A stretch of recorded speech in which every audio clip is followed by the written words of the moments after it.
ఎన్నికలకు ముందేమో కాంగ్రెస్ ఇస్తుంది రైతు డిక్లరేషన్, కాంగ్రెస్ ఎన్నికలకు ముందు రైతు డిక్లరేషన్ పేరిట బిల్డప్.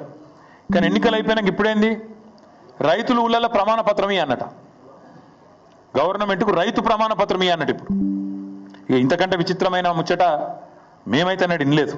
మాకు ఇంకా ఆశ్చర్యం ఎక్కడ అనిపిస్తుందంటే, ఇదే ప్రభుత్వం కాంగ్రెస్ ప్రభుత్వం రాగానే వచ్చిన మొదటి 10-15 రోజులలోనే ఈ డ్రామా షురూ చేసిండ్రు.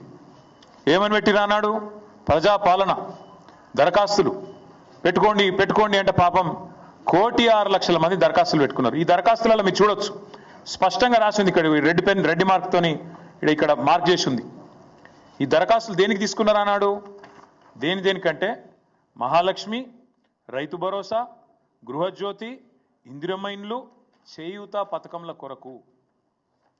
ఈ ప్రజాపాలన దరఖాస్తులు 1,06,00,000 దరఖాస్తులు రాష్ట్ర ప్రభుత్వం స్వీకరించింది.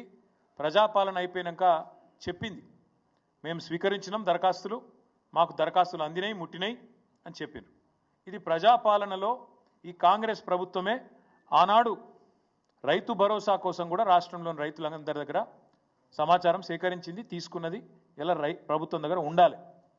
అది కాకుండా విచిత్రం ఏంటంటే ఇప్పుడు మళ్ళొక్కసారి కొత్త డ్రామా. మొన్నటిదాకా కులగణన అని చెప్పి రాయించుకోమన్నారు, అంతకుముందేమో ప్రజాపాలన అని చెప్పి ఆగమాగం చేసిండ్రు, చాంతాడంత లైన్లు కట్టించారు ఎక్కడికక్కడ.